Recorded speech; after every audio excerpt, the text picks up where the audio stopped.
단톡방에서 나만 빠진 채 대화가 이어질 때, 내 발표에만 시큰둥한 반응일 때, 새로 올린 SNS 게시물에 좋아요가 하나도 없을 때, 우리의 마음은 와장창 낭떠러지로 굴러떨어집니다. 어째서 우리는 사소한 거절에도 쉽게 상처받는 걸까요? 북카페 초대석, 오늘은 거절 불안을 쓴 진화 인류학자이자 정신과 전문의 박한선 교수와 함께합니다.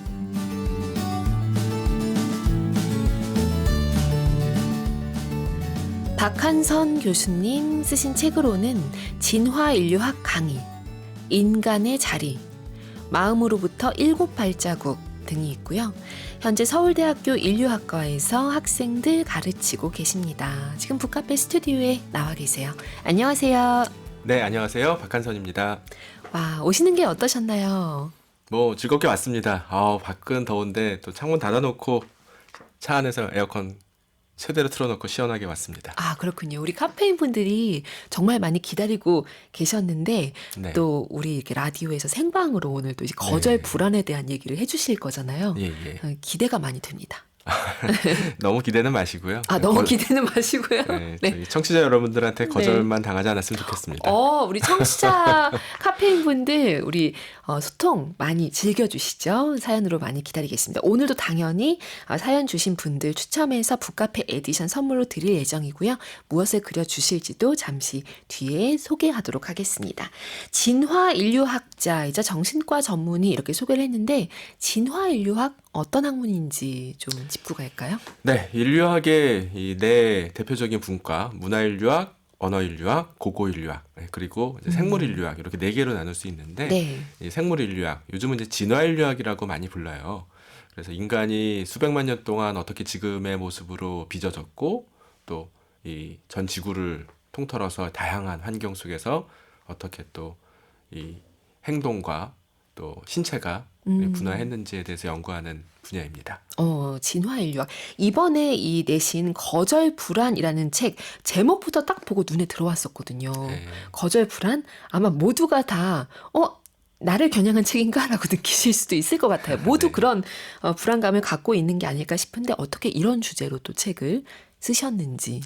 네, 사실 이 책은 이제 독자들에게 많이 읽혔으면 좋겠다라는 마음보다, 네. 제가 지금까지 살아오면서 저야말로 이 거절 불안이 아주 심각한 환자거든요. 그래서 그동안 살면서 느꼈던 여러 가지 경험을 좀 잘 정리해서 써보고 싶었는데, 이제 마침 기회가 있어서 네. 한 2년 정도 잘 적어가면서 이제 몇 가지 인류학적인 얘기, 정신의학적인 얘기, 또 뒤에는 제가 전문은 아니지만 종교적인 얘기까지 좀 다루면서 저만 이러겠습니까? 많은 분들이 아마 비슷한 거절 불안 있을 거예요. 네. 그래서 좀 도움이 조금 될 수 있을까 해서 한번 적어봤습니다. 근데 좀 의외네요. 왜냐면 진화 인류학을 네네. 이렇게 연구하시고, 네. 그리고 정신과 전문이신데 거절 불안, 이것을 나도 느끼고 있다, 나도 환자다라고 얘기를 하시는 네네. 것이요. 우리가 이제 임상적으로 정신 장애가 있다 없다 네. 이렇게 이야기하죠. 음. 근데 사실 그 사이의 경계를 명확하게 나누는 선은 없어요. 네. 우울증 환자 있지만 일반인도 우울하죠. 또 망상 있는 심각한 환자도 있지만, 우리들도 사실 마음속에서 세상에 대한 약간의 망상을 가지고 살아요. 그렇죠. 자기는 과대하게 생각하고 네. 세상은 조금 더 피해적으로 또 받아들이곤 하죠. 네, 그래서 제가 환자라고 얘기했던 건 거절 불안이라고 하는 진단명이 있다는 뜻이 아니라, 네. 이 인간은 다른 사람과의 사회적 관계 속에서 늘 자신이 어떻게 받아들여질 수 있을지 없을지를 전전긍긍 노심초사하는 존재라는 의미로 말씀드렸습니다. 그러니까 모두 다 해당되는 얘기인 것 같습니다. 이나라님은, 저는 거절당할까봐 누군가에게 부탁하는 게 참 어렵더라고요. 타인에게 손 내밀지 못하고 뭐든 혼자 해결하려니 쉽게 지치는 것 같기도 해요. 귀 쫑긋하고 들을게요 하셨습니다. 네, 어떠세요? 이런 사연을 호소하시는 분들도 많으시죠? 많죠. 예, 거절 불안이 이제 너무 심하면 우리가 사회 불안 장애, 예전에 이제 사회 공포증이라고도 얘기를 했어요. 네. 예, 문을 열고 밖에 나가서 사람들하고 어울리는 걸 못하는 거예요. 예전에는 그 증상 중에 하나로 정면 공포증이라는 이야기를 했는데, 네. 사람들 만나서 부끄러우면 얼굴이 빨개지지 않습니까? 얼굴이 빨개지는 것이 또 불안한 거예요. 사람을 만나면 빨개지고 내가 얼굴이 빨개져서 홍당무처럼 됐다는 사실을 알려주는 게 또 불안하고 그렇죠. 그게 악순환이 되는 겁니다. 그러니 자신의 능력을 제대로 보여주지도 못하고 특히 요즘 세상은 자기 PR 시대라고 하잖아요.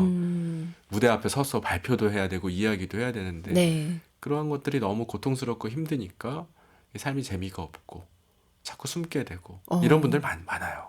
많습니다. 3308 쓰시는 카페인님, 거절 불안이라니. 저의 오랜 고민이자 약점을 관통하는 단어네요. 지금은 아니지만 교사를 하던 시절에 학생들로부터 거절당할까봐 늘 걱정이 많았는데 지금도 아주 자유롭지 못해요. 네, 저도 그래요. 저도 이제 학생들한테 수업을 하는 선생님 아닙니까? 네. 근데 학생들이 제 강의 내용을 어떻게 받아줄까, 어떻게 생각할까 늘 고민하고 예전에는 요즘은 그 정도는 아닌데 예전에는 첫 강의를 할 때는 끝나자마자 이 강의평이 있어요. 네. 막 들어가서 강의평이 뭐라고 나왔는지 보고 좋게 나왔나 나쁘게 나왔나 또 이제 요즘 대학에서 수업이 끝나고 나면 5점 척도로 해서 네. 강의가 좋았다 나빴다를 학생들이 점수를 매겨요. 음. 학생들이 자신의 과제물이 어떤 평가를 받는지 전전긍긍하는 것만큼이나 이 선생도 학생들한테 또 어떤 강의가 평가를 받았는지 전전긍긍하고 그러곤 하죠. 그렇죠. 누구나 그렇습니다. 지금 이 실제로 거절을 당한 것은 그렇다고 하더라도 이제 이걸 거절로 봐야 되나 싶을 정도의 애매한 어떤 그 기운까지도 우리가 감지하잖아요. 이 책에 보면 수많은 사례가 있는데 진짜 너무 재밌었거든요. 예를 들면 뭐 친구의 문자 메시지에서 키읔키읔 2개 하던 친구가 키읔 하나만 딱 찍어 보낸다거나 이러면 또 내가 뭐 말을 잘못했나? 요 정도에서. 혹은 앞에서 얼굴을 볼 수 있을 때는 표정 하나에 막 눈썹 실룩임, 각도 이런 거에 또 예민해지고. 맞습니다. 왜 이러는 거예요, 우리? 동아시아 사회를 이제 고맥락 사회라는 말을 해요. 네. 그러니까 어떤 말이나 대화나 행동을 그 주변의 맥락을 비추어 보지 않으면 그 뜻을 제대로 이해하기 어려운 사회라는 거죠. 재밌는 건 카톡에 키읔 혹은 키읔키읔 혹은 넵, 냉, 뭐 네 하고 점점 몇 개 이런 식의 맥락들이 네. 그 반응의 의미를 파악하는데 한국 사회에서는 아주 중요하게 작동합니다. 한국 사회에서 특히? 네네. 뭐 영어로 yes 하면 되는데 네. 뭐 yes 하고 점을 2개 찍었는지 3개 찍었는지에 대해서 그 의미가 크게 달라진다고는 안 해요. 서구 사회는 우리가 저맥락 사회라고 하거든요. 네. 근데 이제 동아시아 사회는 이 맥락이 중요하기 때문에 신경을 많이 쓰게 되죠. 그러니까 대답이 좀 늦어지거나 조금 지연되거나 혹은 답이 예상보다 좀 짧거나 뭐 이런 것만으로도 네. 그 맥락을 이제 판단하기 위해서 우리가 무진장 머릿속에서 회로를 돌리게 됩니다. 이게 왜 이러는 거지? 혹시 싫은 건가? 꺼리는 건가? 이게 종종 거절 불안이 심한 분들한테는 자신이 받아들여지지 않았다는 느낌으로 이제 오게 되는데 네. 우리 하루에 카톡 얼마나 많이 합니까? 그쵸. 문자 메시지 뭐 또 SNS 하는 분들은 끊임없이 주변하고 자신의 뭐 글을 보내고 또 그거에 대해서 답하고 하는 것들을 반복하는데요. 이 거절 불안이 심한 분들은 그 하나하나가 이 불확실성에 대한 강력한 두려움으로 다가오니 너무너무 힘들어하시는 분들이 많죠. 아마 지금 말씀하시는 거 들으시면서 많은 카페인 분들이 내가 겪었던 그때 그 감정도 바로 이런 거였구나 하고 공감하시는 경우 많으실 것 같거든요. 사연 보내주시죠. 왜 그런 우리 아까 예도 들었지만 단톡방에서도 내가 올린 메시지면 반응이 없다거나 그렇죠? SNS 좋아요 수부터 시작해서 우린 뭐 북카페니까 그 독서 모임에 대한 얘기도 가끔 나누는데 독서 모임에서 내가 의견을 하나 냈는데 갑자기 뭐 아무도 그거에 대한 어떤 코멘트를 이어가지 않는다거나 이랬을 때 또 이렇게 주눅이 들기도 하잖아요. 여러 가지 우리가 마주하는 거절 불안에 대한 얘기 오늘 나누겠습니다. 6959 쓰시는 카페인님, 교수님도 거절 불안이 있다고 하시니 마음이 조금 안심이 됩니다. 저도 부탁을 잘 하지 못하는 걸 보니 거절 불안이 있었던가 봐요. 부탁을 잘 하지 못하는 마음, 여기에도 깔려 있는 거죠? 물론이죠. 요즘 젊은 친구들은 전화도 잘 못하고 심지어 이 중국집에 예전에 전화해서 짜장면 갖다 주세요 이랬거든요. 네. 못 한대요.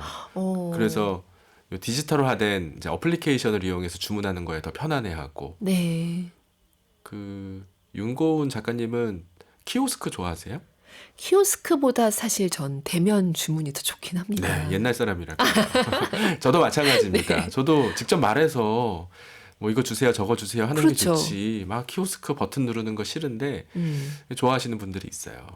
오히려. 키오스크는 거절을 하지 않거든요. 상대방의 말투, 행동, 또 눈빛, 그 아주 미묘한 제스처를 통해서 이 상대방이 나의 주문에 대해서 좋게 받아들이는지 나쁘게 받아들이는지에 대해 판단할 필요가 없어요. 이게 좀 어려운 말로 정신의학에서는 이걸 불확실성 불내성이라는 말을 해요. 네. 인간의 뇌는요, 빈칸을 싫어합니다.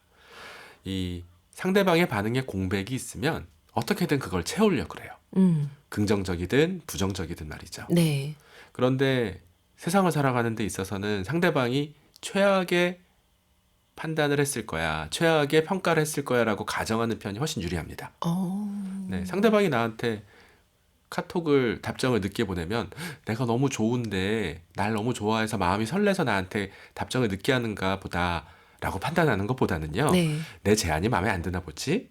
라고 생각하는 쪽이 더 안 좋은 상황을 막기 위해서는 훨씬 더 유리한 판단이에요. 생존 본능이었던 거죠. 그렇죠. 오. 살아남는 게 더 우선이기 때문입니다. 그러니까요. 네, 그러니까 이러한 인간의 심리, 즉 상대방의 반응을 부정적인 것으로 해석하고자 하는 것들이 이 공백적인 상황, 즉 네.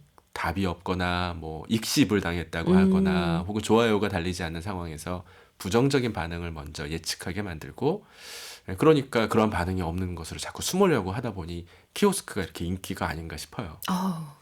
자, 오늘 얘기 어떻게 듣고 계신가요? 카페인님들 사연으로 함께 해주시죠. 우리 음악도 듣고 와서 이야기 이어가겠습니다. 골라오신 곡은 무엇인가요? 네, 아마 저 정도 나이 되시는 분들은 대학 시절에 많이 들었을 겁니다. 예, 라디오 헤드의 크립이라는 곡입니다. 네, 추억의 곡을 갖고 오신 거죠.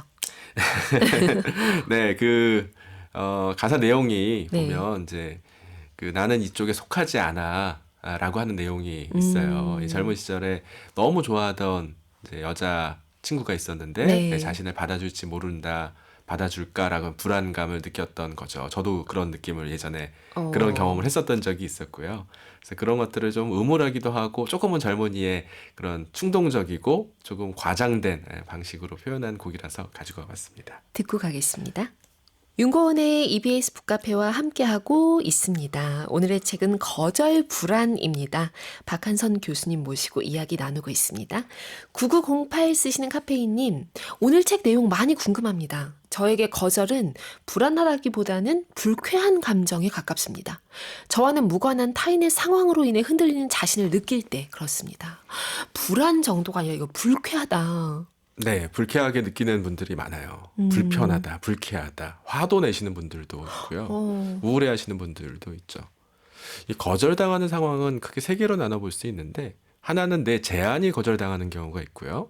또 하나는 나와 그 대상과의 관계가 거절당하는 경우가 있고, 마지막으로는 내 존재 자체의 거절로 느껴지는 경우가 있어요. 네. 그런데 종종 우리들은요, 이 제안이 거절당한 것을 관계가 끊어지지 않을까라고 생각하고, 그러니까 마음에 두고 있는 이제 친구한테 영화 보러 갈래? 그랬더니 나 그날 바빠 이러면 제안이 거절당한 건데 관계가 끊어질 것 같아요. 네. 이게 반복되면 나라는 존재가 세상에서는 인정받거나 사랑받지 못하는구나라고 느끼게 되곤 하죠. 이 셋을 구분하는 게 참 쉽지가 않습니다. 그러네요. 이게 연결되어 있네요. 어떻게 보면. 네, 다 연결되어 있는데 누구도 나는 네가 싫어서 영화 같이 안 봐 이렇게 얘기하지 않아요. 네, 너 같은 존재랑 내가 같이 있고 싶어 하지 않아 이렇게 얘기하지도 그렇죠. 않죠. 네, 그러니까 제안이 거절당한 건지 관계가 거절당한 건지 혹은 내 존재가 부족한 건지 판단하기가 쉽지 않습니다. 그렇기 때문에 우리가 불쾌함도 느끼고 화가 나기도 하고 초조해지고 초조하고 이러는 거죠. 화내죠. 6634 쓰시는 카페인님, 동네 댄스 수업 갈 때마다 기센 언니 아들이 내 인사를 안 받아주면 어쩌나 1년을 다녔는데도 아직도 문 열 때마다 마음을 다잡고 문 열고 큰 소리로 안녕하세요 씩씩한 척 인사해요. 이것이 바로 거절 불안이네요. 인사를 안 받아줄까 봐 불안하다. 네, 이런 경우도 많죠. 특히 이제 대학생들이 처음 대학교에 입학했을 때 그 빨리 자기 단짝을 만들려고 노력을 해요. 네. 단짝이 없는 상황에서 이 다른 학생들, 이제 뭐 동급생들이죠. 예, 동급생들하고 친해지는 그 시기를 놓치게 되면 그 다음에 먼저 다가서기가 너무 어려워지기 때문에 혼자 밥 먹고 혼자 지내고 이렇게 되어버리는 소위 외톨이가 되어버리는 상황을 너무 힘들어합니다. 네. 이제 어른이 되면요, 직장도 다녀야 되고 또 사람들도 만나서 사회생활도 해야 되기 때문에 자신만의 가면을 쓰게 돼요. 어. 일부러 안녕하십니까? 네, 뭐 좋은 아침입니다. 마치 영업사원이 하듯이 네. 그런 식으로 자신을 이 거절 불안을 감추려고 하는 노력을 하게 되죠. 음. 어느 정도는 성공적이에요. 그렇게 살아가야 또 사람들도 만나고 낯선 사람들한테 만나서 뭐 영업사원이라면 물건도 팔고 그럴 수 그쵸. 있지 않겠습니까? 그런데 그게 점점점 쌓이다 보면 점점점 자신의 진짜 모습들을 잃어버리게 되는 그런 부작용이 생기죠. 갑자기 허탈해질 수도 있네요. 맞습니다. 어느 순간에. 그래서 영업사원들이 겉으로는 아주 사교적이고 막 핵인싸가 하는 것처럼 네. 이 말도 잘하고 또 아주 싹싹하고 그런 것처럼 보이지만 퇴근하고 집에 와서는 깊은 공허와 우울에 빠지는 경우가 있곤 하죠. 권수현님은 이 처방이 하나쯤 있으면 좋을 듯하다. 저는 그러라 그래. 거절당한 순간을 이겨내는 처방으로 그러라 그래를 쓰신데요. 그래, 그럴 수 있지. 이렇게 하면서 네. 되도록 빨리 털어냈는데 질문이 고우님과 교수님께도 이 혹시 거절당하는 입장이셨을 때 털어낼 수 있는 비법이 있는지 질문을 드리고 싶다고 하셨습니다. 아, 이게 재밌는 게요. 거절을 정말 당하면 오히려 문제가 쉬워집니다. 간단하죠, 그냥. 네. 뭐 거절당하는 이유가 뭐 날 싫어서 그런 거라든지 혹은 뭐 내 제안이 마음에 안 들어서 그런 거라든지 이런 경우에는 해결책을 찾으면 돼요. 네. 뭐 자신의 제안을 좀 더 발전시키든지 아니면 다른 사람을 만나든지 이렇게 하면 되거든요. 문제는 거절 불안의 핵심, 즉 내가 거절을 당했는지 안 당했는지 모른다는 거예요. 그리고 요즘 세상은 그렇게 분명하게 얘기해 주지도 않아요. 누구도 그 앞에서 면전에 대놓고 난 네가 싫어 이렇게 얘기하지 않고 대부분 회피하거나 말을 돌리는 방식으로 이야기합니다. 마치 봤을 게 뻔한데도 불구하고 카톡에 답장을 하지 않는 식으로 말이죠. 이런 경우에는 해결하기가 쉽지 않아요. 마법의 비법 같은 건 없어요. 그러니까 이게 지금 거절인지 아닌지도 모르겠다라는 거. 아무리 봐도 거절 같은데 또 물어보면 아니라고 합니다. 거절당하는 건 사람들이 고통스러워하고 네. 그걸 모두 알기 때문에 대놓고 거절하는 사람은 없어요. 차라리 앞에 대놓고 야 이건 틀렸어. 이건 아닌 것 같아. 이렇게 얘기해 줄 수 있으면 좋죠. 근데 그 정도로 대놓고 얘기해 줄 수 있는 친구, 정말 막역한 사이가 아니면 만들기 어렵습니다. 책에도 많은 그 예시가 나와 있는데 예를 들면 생각해 볼게요. 이런 답변도 좀 애매하긴 하잖아요. 네, 맞습니다. 생각해 볼게요. 이걸 이제 생각해 긍정으로 볼게요. 받아들이시는 분들도 아마 계실 테고 네네. 반대도 있을 거고. 네, 맞습니다. 예전에는 학생들과 토론을 할 때 학생들이 좀 잘못된 이야기를 하면 그건 틀렸어 라고 얘기를 했어요. 근데 너무 힘들어하는 거예요, 요즘 대학생들이. 네. 그래서 요즘은 참 흥미로운 제안이다 이렇게 얘기를 해줍니다. 네, 근데 그렇게 말로 달콤하게 이제 우리가 슈가 코팅이라고 하죠. 네. 설탕물만 입힌다고 해서 이 거절 불안이 사라질 수 있을까? 그렇게 생각하지는 않아요. 이 거절 불안을 없애는 마법의 비법은 없지만 네. 그래도 좋은 건 아주 가까운 사이, 즉 그 사람이 나에 대해서 대놓고 거절해도 상처받지 않을 정도로 관계가 쌓인 그러한 사람 만들어 놓는 게 아주 중요할 것 같아요. 믿을 수 있는 사람. 보통은 배우자가 그런 역할 많이 해요. 아니면 뭐 오랫동안 사귄 파트너도 그런 네. 역할을 할 수 있고요. 또 현대 사회에는 그렇게 아주 자신의 마음을 알아주는 깊은 친구를 만들기가 쉽지 않지만 우리가 지기지우라고 하죠. 말하지 않아도 나를 알아주는 그런 친구. 네. 우리 친구끼리는 일부러라도 거절하거든요. 욕도 하고 막 일부러 짓궂게도 행동하죠. 그쵸.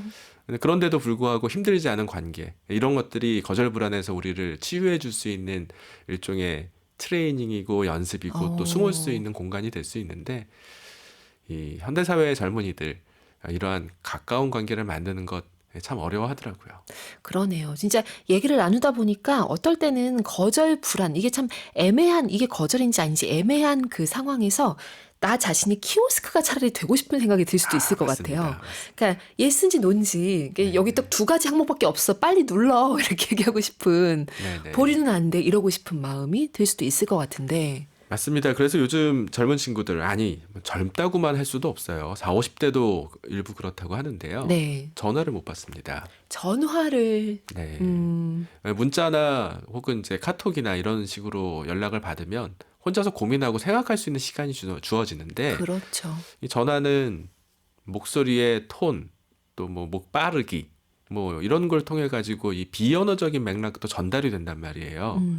그러니까 바로 즉시 상대방의 제안이나 말에 대해서 내가 대답을 해줘야 되는데 그걸 못하는 거예요. 네. 만나는 건 더더욱 어려워하는 경우가 많습니다.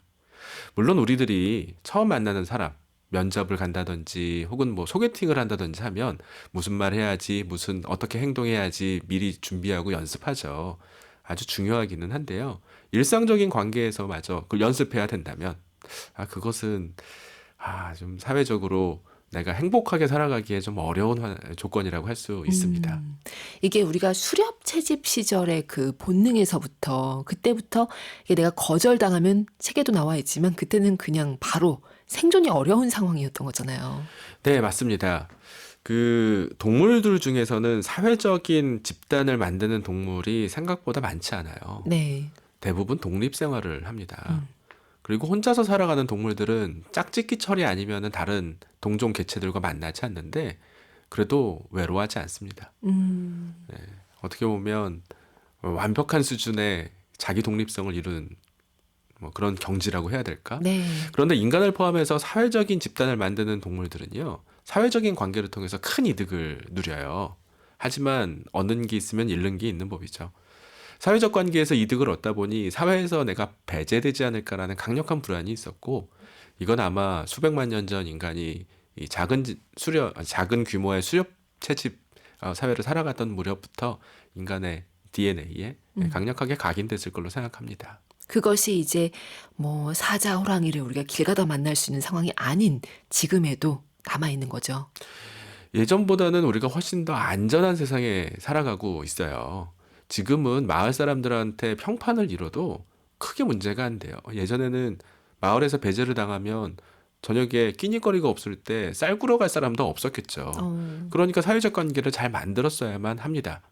지금은 그게 비공식적인 관계들을 통해서 이 네. 보상이 돼요. 뭐 돈 필요할 때 친구한테 돈 꾸는 사람은 없어요. 은행 가서 대출 받지.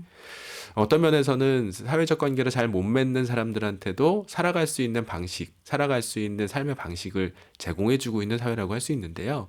그런데도 불구하고 우리들은 여전히 사회적 관계에 집착하고 내가 배제당하지 않을까, 내가 사람들한테 밀려나지 않을까 두려워하고 고통스러워합니다.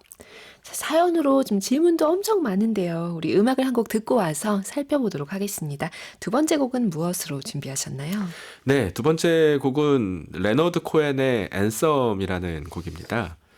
좀 나이 지긋하신 분들은 아마 알고 있을 텐데요. 이 이제 싱어송라이터고 그 가사가 아주 아름답기로 유명한, 저음으로 유명한 그런 가수인데요. 이 앤썸이라는 내용의 그런 이야기가 있어요. 이 크랙, 즉 금으로 빛이 들어온다라는 얘기를 네. 합니다. 그 가사가 좋아서 이 책에 이 가사를 인용하기도 했는데요. 제가 좋아하는 곡입니다. 함께 듣고 가시죠. 윤고은의 EBS 북카페 초대석. 오늘 거절 불안을 쓴 서울대학교 인류학과 박한선 교수와 함께 이야기 나누고 있습니다. 우리 북카페 에디션 무엇을 그려주실 건가요? 네. 갑자기 요청을 받아서 저도 고민을 잠깐 했는데요. 진주 조개를 한번 그려보겠습니다. 진주조개 에디션입니다. 네. 왜 진주조개를 선택하셨어요? 그 조개 안에 진주는 안에 이 이물질이 들어가면 조개가 자신을 보호하기 위해서 그 이물질을 이렇게 감싸고 수천 번, 수만 번 감싸다 보면 이 진주라는 보석이 만들어지는 거예요. 네. 우리의 삶도 이 진주처럼 이 거절불안이 됐던 무엇이 되었던 이 고통이 우리 몸 안으로 들어오면, 우리 마음 안으로 들어오면 그것을 계속 이렇게 보듬고 쌓아가다 보면 결국 펄, 즉 진주가 된다는 그런 느낌으로 네. 그런 메시지를 담아서 한번 그려보도록 하겠습니다. 너무 아름답습니다. 오늘 진주 조개 에디션 우리 사연 보내주시면 추첨해서 이 책 선물로 드릴게요. 이인희님은 오늘 메시지 창도 저를 거절하네요. 긴 글은 등록이 안 되고 짧은 글만 등록이 되네요 하셨는데 지금 네. 우리 카페인님들 사연방에서 이 거절이란 단어를 써서 사연 주시는 게 약간 지금 어떤 밈처럼 이렇게 퍼지고 있는 느낌입니다. 인희님 짧은 글로 자주 등록해 주셔도 될 것 같아요. 이렇게 좀 어떻게 해서든 보내주시죠. 그리고 5623 쓰시는 카페인님은 거절당할까봐 불안해하는 마음 안에는 내 마음 그대로를 인정받고 싶다는 마음도 있지 않을까요? 하셨는데 어떤가요? 네, 맞습니다. 자신을 인정받고 싶다, 자신이 인정받았으면 좋겠다, 혹은 집단에 소속됐으면 좋겠다, 사랑받았으면 좋겠다라고 하는 마음은 인간의 가장 근원적인 욕망이에요. 이 막 태어난 아이들이 있죠. 갓난아기들. 네. 엄마가 100% 완벽한 사랑을 줍니다. 이때 아이들이 느끼는 것을 우리가 전지전능함에 대한 환상이라고 불러요. 원하는 건 다 이루어지거든요. 그리고 우리는 그 갓난아기 시절, 엄마한테 완벽하게 유착되어 있었던 그 시기가 지나면서부터 죽을 때까지 항상 그 시절을 그리워하게 됩니다. 연인을 만나던 세상과 함께 더불어 살던 누군가, 혹은 그게 절대자가 되었던 나를 완벽하게 감싸주고 품어주고 또 나를 속하게 만들어줄 그 대상을 찾아서 헤매곤 하죠. 네. 그리고 그럴 수 없다는 것을 이해하는 게 어른이 되어가는 과정이기도 합니다. 슬픕니다. 슬픈데 받아들여야 하는 자연스러운 섭리 같기도 하고 책에 그 자아에 대해서 네네. 써두신 부분도 제가 밑줄을 그었거든요. 자아가 네. 이제 그 아주 이렇게 잘 확고하게 생겨난 구조물이 아니라, 그러니까 네. 40년 넘은 아주 낡은 아파트에 비유를 하시면서, 그렇죠. 네. 그러니까 철근도 없고 네네. 내진 설계도 적용이 안 됐고 누가 한 마디만 던져도 집값이 휙 빠지는 그런 상황에다 이렇게 비유를 하신 부분이 참 너무 재밌었거든요. 공감도 많이 됐고. 그러니까 우리는 누가 뭐 한마디만 해도 이게 막 휘청거릴 정도로. 근데 자아라고 하는 건 왠지 그래도 좀 중심 잡고 있어야 되는 게 아닌가 싶잖아요. 네네. 그런데 이렇게 타인의 시선 하나에 네네. 뭐 이렇게 추임새 하나에 이렇게 흔들리나 얄팍하게. 네네. 근데 그게 사실 같기도 합니다. 이게 제가 사는 아파트가 지금 그런 아파트라서 제 네. 아파트 얘기를 쓴 거고요. 네. 제 아파트가 40년 됐거든요. 네. 그래서 무슨 안전진단 막 D등급 받고 막 그런 아파트인데 사실 우리 마음도 그래요. 이 자아가 확고해졌으면 좋겠다, 뭐 자존감이 강했으면 좋겠다 이런 얘기 하지 않습니까? 네. 이 자존감에 대한 담론들이 세상에 넘쳐나는 이유는 이 자존감이라는 게 정말 달성하기 어려운 허상 같은 존재이기 때문에 그렇습니다. 사람들의 말에도 태도에도 행동에도 세상 풍파에도 전혀 시달리지 않고 확고부동하게 자기를 유지할 수 있는 사람, 지금까지 저는 한 명도 못 만나봤어요. 한 명도요? 네. 그런 사람은 없어요. 그런 네. 척하는 사람들은 있죠. 그걸 우리가 회피성 성격이라고 하는데 회피성 성격은 자신의 결점이나 혹은 관계에서의 어려움을 도망치는 것일 뿐 강한 사람이 아니에요. 네. 그래서 주변에 상처를 많이 주곤 합니다. 진짜 건강한 사람은 자신의 약점을 그대로 받아들이고 아파하고 고통스러워할 수 있는 사람이에요. 네. 지금 회피성 언급을 살짝 하셨는데 이 책에 이제 거절 불안이 만들어낸 다양한 진단명들이 등장합니다. 6가지 정도 거론을 하셨는데 사회 불안 장애, 그렇죠? 회피성 인격 장애 등등이 있습니다. 네네. 네, 이런 부분 살짝 우리 좀 짚어볼까요? 사회 불안 장애, 이제 사회 공포증이라 그래요. 네. 거절 불안과 관련해서 가장 흔하게 이제 언급되는 진단명인데요. 이 사회 불안 장애에서는 사람들을 만나고 대화하고 이야기하는 것이 너무 어렵습니다. 힘들어요. 쉽게 말하면 너무 그 수줍음이 심해서 병이 된 정도에 이른 상태, 이렇게 네. 보시면 됩니다. 그런데 과거에는요, 특히 이제 여성들은 약간 수줍어하는 게 더 여성적이고 또 더 좋아 보여, 더 바람직해 이렇게 얘기하는 특히 동아시아의 문화가 있곤 했어요. 네. 또 남자들도요, 너무 나가서 막 말 많이 하고 대화 많이 하고 뭐 자기 드러내기 좋아하면은 인정받지 못하던 시절이 있었죠. 음. 근데 현대 사회는 좀 달라요. 지금은 우리는 적극적으로 자신을 알리고 막 프리젠테이션 능력이 중요하고 그쵸. 광고해야 합니다. 음. 그래야 그게 인정도 받고요. 돈도 많이 법니다.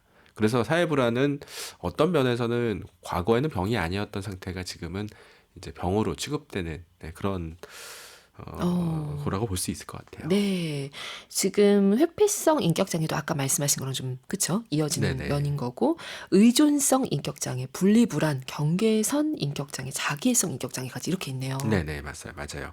이걸 하나하나 다 설명하기는 그쵸. 좀 어려울 것 같은데, 의존성 성격 장애와 분리불안 장애는 좀 비슷한 면이 있어요. 네. 그러니까 나는 거절 불안이 어떤 식으로 나타나는가 이렇게 봤더니 특정한 사람이나 특정한 집단에서 떨어질 때 너무너무 힘들어하는 사람들이 있어요. 어. 예. 그게 사랑이라고 착각하는 경우가 있습니다. 네. 철수가 영희를 좋아하는데 영희가 떨어지기만 해도 멀리 가기만 해도 불안해하고 걱정이 돼서 견딜 수 없어 하는 상태에 음. 빠지는 경우가 있죠. 이건 사랑이 아니에요. 이 자신의 존재를 상대방한테 위임한 상태를 말합니다. 네. 거절 불안이 너무 심해서 거절당하지 않은 완벽하게 내가 복종적인 상태, 관계에서 이 취약한 상태를 상대방한테 전부 전가하는 그런 경향을 말하는데 음. 이거는 상대방이 나에 대해서 점점 질리게 만드는 원인이 돼요. 너무 힘들거든요. 그쵸. 그래서 상대방은 자연스럽게 회피성 성격을 보이게 돼요. 어. 이게 극단으로 나타나는 거예요. 네. 이 아주 심각한 경우가 바로 경계성 인격장애라고 음. 하는데 이 상대방이 잠깐만 연락을 안 해줘도 최악의 상황을 생각합니다. 네. 몇 시간 동안 연락이 안 됐어요. 그러면 영희가 나 말고 다른 사람을 만나는 게 아닐까? 나를 버리고 떠나지 않을까? 불안해하고 힘들어합니다. 급기야 집 앞으로 찾아갑니다. 네. 문을 두들기고 화를 냅니다. 막 있는 물건들을 집어 던지고 어. 넌 왜 나한테 3시간 동안 연락을 안 했어? 이렇게 연락하곤 하죠. 카톡을 1시간에 10번씩 보내는 연인 관계. 바로 이 네. 경계성 인격장애 증상이라고 할 수 있습니다. 참, 이 분리불안을 다루시면서도 그런 이제 그 확실하게 좀 그 감별할 수 있는 법을 좀 적어 두셨더라고요. 네네. 상대방이 나 없이도 행복한 모습을 봤을 때 네네. 내가 사랑하는 상대방이라면 행복한 모습 보면 좋다. 이게 맞아요. 사랑이고. 네네. 근데 그게 좀 싫다. 네네.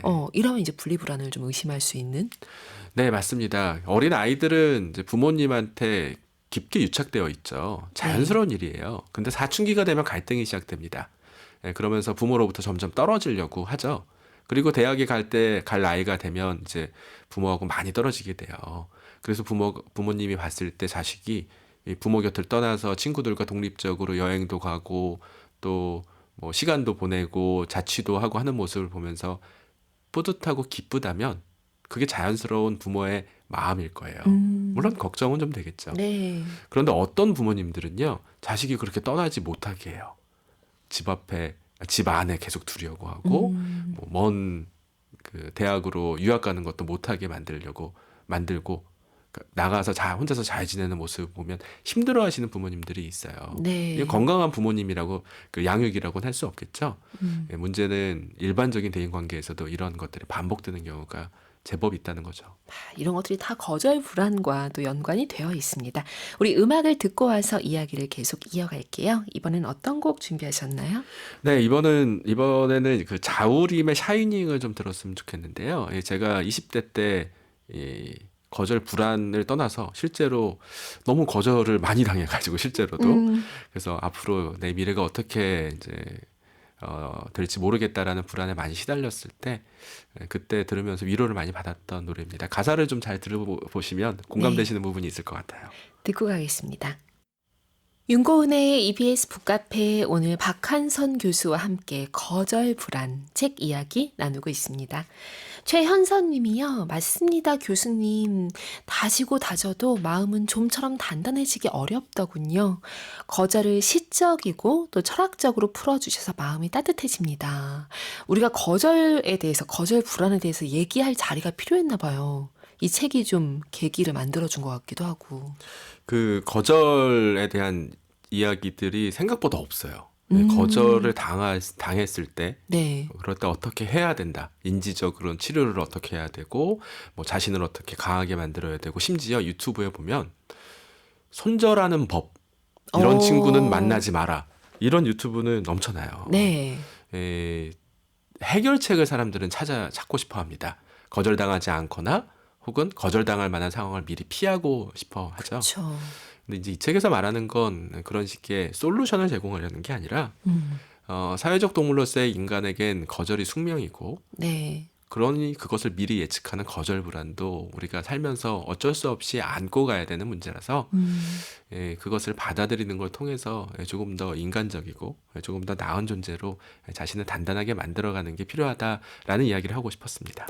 맞아요. 책에 나온 그 수많은 예시도 그렇고 오늘 오가는 사연들도 그렇고 우리가 딱 들으면 공감이 되잖아요. 그만큼 많이 경험하고 있음에도 불구하고 이제 얘기한 것처럼 빨리 이 거절 상태, 거절 불안 상태를 벗어나야 된다라는 그 조바심만 느꼈던 것이 아닌가라는 생각이 좀 들었습니다. 네, 책 맞습니다. 읽는 동안 9339 쓰시는 카페인님은 오늘 우리 북카페 에디션이 진주 조개잖아요.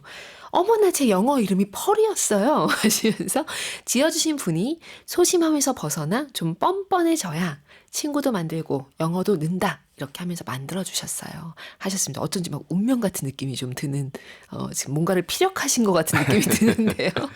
네, 6270 쓰시는 카페인님은 교수님 말씀을 듣다 보니 누군가에게 거절을 당하는 것만 어려운 게 아니라 상대방에게 거절하는 것도 참 어렵네요. 이 어려운 것 같습니다. 좋은 거절이란 상대를 상처 주기 위한 말이 아니라 나와 상대를 모두 지키기 위한 용기인지도 모르겠네요. 진심이 담긴 거절은 관계를 끝내는 말이 아니라 오히려 오래 이어가기 위한 배려 아닐까 생각한다고 사연을 주셨어요. 네, 그 거절 불안 얘기를 하면 상대방을 거절할 때 어떻게 해야 되는지 몰라서 저는 거절을 못해요라고 이야기하는 그런 분들이 좀 제법 있습니다. 그러니까 거절을 내가 하면 상대방이 그걸로 인해서 관계 자체를 거절할까봐 생기는 일종의 2차 거절 불안이라고 할 수 그렇죠. 있는데요. 그 거절 불안을 많이 느끼는 사람이라면 상대방이 이 거절을 제안에 대한 거절인지 관계에 대한 거절인지 혼동스러워할 수 있다는 사실을 이해하고 이건 너와 관계를 끊으려는 것도 아니고 네 제안이 전적으로 잘못되었다는 것도 아니다라는 점을 분명하고 직접적으로 이야기할 수 있어야 돼요. 그러면 상대방은 그래, 여기까지는 거절이고 이건 아니구나라고 이해할 수 있어요. 근데 그걸 상대방이 나를 다시 2차적으로 거절할까 봐 말을 빙빙빙빙 돌리는 경우가 있어요. 상대방과 결혼할 것이 아닌데도 불구하고 청혼에 대해서 당신의 청혼은 고맙지만 저는 그럴 수 없어요 라고 이야기하지 않는다면 상대방은 몹시 혼동스러워 할 겁니다. 그렇죠. 어떤 면에서는 거절을 해주는 게 상대방을 위한 일이에요. 그런 좀 분명하고 확실하고 그러나 모든 것을 건절하는 건 아니다. 전적으로 네 존재 자체를 밀어내려는 건 아니다라는 이야기를 전해주는 게 거절하는 요령이라고 할 수 있습니다. 지금 이 답변을 듣다 보니까 그 정말 언어라고 하는 게 인간의 말이라고 하는 게 우리 생각을 표현해주기도 하고 이어주기도 하지만 둘 사이 둘 네, 맞습니다. 이상을 그런데 가끔은 정말 우리를 더 미로에 빠뜨리게도 하네요. 그럼요. 분명하게 말하지 않으면. 맞습니다. 그래서 중대한 거절을 할 때는 반드시 직접 만나서 해줘야 돼요. 이 비언어적인 행동이나 말투, 상대방의 목소리에 담긴 정감만을 가지고도 네. 거절이 거절처럼 느껴지지 않을 수도 있어요. 어, 그런데 우리들은 그런 것을 연습을 많이 안 하고 또 내가 거절당할까 봐 두렵고 불편하기 때문에 네. 다른 방식으로 공식적인 거절을 하거나 혹은 돌려서 거절 아닌 거절을 하려고 하는 경우가 있습니다. 중요한 거절은요. 중요한 약속을 할 때만큼이나 직접 만나서 해야 됩니다. 와, 이 잠수 이별이라는 말도 있잖아요. 맞아요. 그게 문제예요. 그러니까 그만 만나 이렇게 얘기를 네. 하려면 일단 찻집이라도 만나서 이러저러 했는데 이제 우리 시간을 갖자 아니면 그만 만나야 되겠다 이렇게 얘기를 해줘야 되잖아요. 그걸 하기 싫어서 그게 불편하고 힘들어서 그냥 연락 딱 끊어버리는 거예요. 얼마나 힘들겠어요, 상대방은. 내가 좋아하는 친구, 사랑하는 연인인데 갑자기 연락 끊어지면 네. 오만 가지 상상을 하게 되지 않겠습니까? 그렇죠. 사람과 만날 때도 있지만 헤어져야 될 때도 있어요. 우리들은 어쩔 수 없어요. 그렇지 않다면 처음 만난 사람과 결혼하고 평생 가야 될 것이고 처음 가진 직장에서 정년퇴직해야 될 겁니다. 어쩔 수 없이 헤어져야 된다면 거절 불안을 느끼는 인간의 속성을 잘 이해하고 그것을 슬기롭게 잘 해결할 수 있는 인간적인 방식으로 헤어질 수 있어야 됩니다. 이게 개개인의 어떤 이 생각의 전환, 마음 다잡음 이것도 중요하긴 하겠지만 사회 분위기도 약간 좀 바뀌어야 되는 것이 있을 것 같은데요. 그거는 참 어려운 문제입니다. 네. 사회라는 건 결국 개개인이 모인 거거든요. 그러니까 나한테 거절 불안을 느끼는 불편한 상황을 이 사회가 바꾸어졌으면 좋겠어라고 생각하는 건 마치 완벽한 엄마가 다시 나한테 왔으면 좋겠어라고 생각하는 것과 비슷해요. 네. 물론 사회적으로 거절이 너무 적나라하고 과도하게 일어나는 세상이라면 그것은 해결해 줄 수 있어야 됩니다. 물리적인 안전 혹은 뭐 안정적인 식량의 공급이라든지 네. 뭐 치안이라든지 이런 부분들은 사회가 해결해 줘야죠. 하지만 우리의 거절은 그런 것들이 아니에요. 카톡에서 익십을 당했다고 힘들어한다고 해서 익십 금지 법안을 그렇죠. 통과시킬 수는 없는 네. 일이거든요. 문제는 우리의 삶은 그렇게 사소하고 또 사회적으로 일괄적으로 규정할 수 없는 데서 많이 좌우된다는 겁니다. 하지만 내가 사회의 일원이니 네. 내가 조금 더 거절 불안에 대해서 잘 이해할 수 있다면 그런 사람들이 많아진다면 자연스럽게 세상이 바뀌겠죠. 그렇겠죠. 오늘 오셔서 이렇게 이야기 풀어내 주셨는데 어떠셨나요? 이 시간? 재밌었습니다. 네. 어떻게 청취자 여러분들이 이 책을 거절 안 하실지. 거절이 뭐예요, 지금. 네. 정말 많이 이 책을 찾아 읽겠다 하시는 그 사연들도 너무너무 많았고요. 예. 고맙습니다. 오늘 책 선물 받으실 분 이인희님 그리고 9339 쓰시는 카페인님 그리고 6270 쓰시는 카페인님 세 분입니다. 세 분은 북카페 홈페이지 오셔서 선물방에서 명단 확인하시고 꼭 바로 주소 연락처 받으실 수 있도록 개인정보 남겨주시기 바랍니다. 댓글로요.